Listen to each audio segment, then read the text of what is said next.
Pangulong Bongbong Marcos, ayaw pag-aksayahan ng oras ang pagpapa-impeach kay VP Sara Duterte. Ayon kay Pangulong Ferdinand Bongbong Marcos Jr., isang uri lamang ng pag-aaksaya ng oras ang pagsasampa ng impeachment complaint laban kay Vice President Sara Duterte. Sa isang panayam na isinagawa noong Biyernes, ika-29 ng Nobyembre, inamin ni Marcos na siya ay nagpadala ng isang mensahe sa Kongreso upang iparating ang kanyang opinyon hinggil sa isyu ng impeachment laban sa Vice Presidente. Ayon sa kanya, sinabi niya na mas mabuting huwag nang ituloy ang paghain ng reklamo para sa pagpapatalsik kay Duterte mula sa kanyang posisyon. Well, it was a private communication pero nalik niya. Yes, because that's really my opinion, wika ni Marcos sa mga mamamahayag. Inamin niya na ang mensahe na nag-leak ay naglalaman ng pahayag na, in the larger scheme of things, Sara is unimportant, so please do not file impeachment complaints, o sa mas simpleng salita, wala raw kabuluhan sa mas malaking plano ang isyu kay Sara Duterte, kaya't hindi na ito kailangan pang ituloy.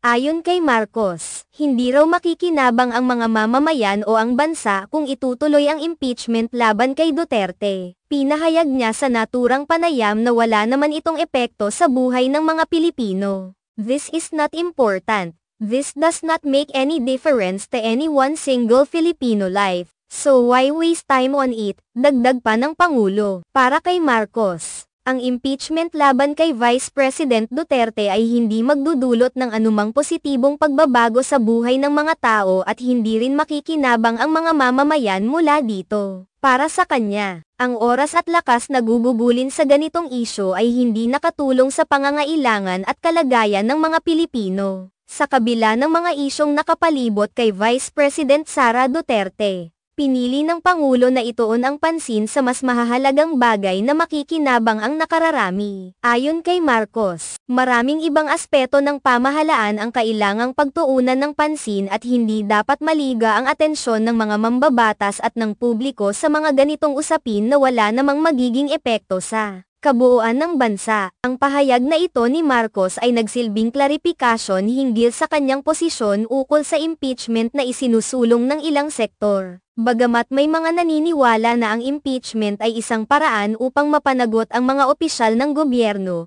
sinabi ng Pangulo na sa kanyang pananaw, hindi ito makikinabang ang nakararami at hindi magiging makatawid sa pangangailangan ng mga mamamayan.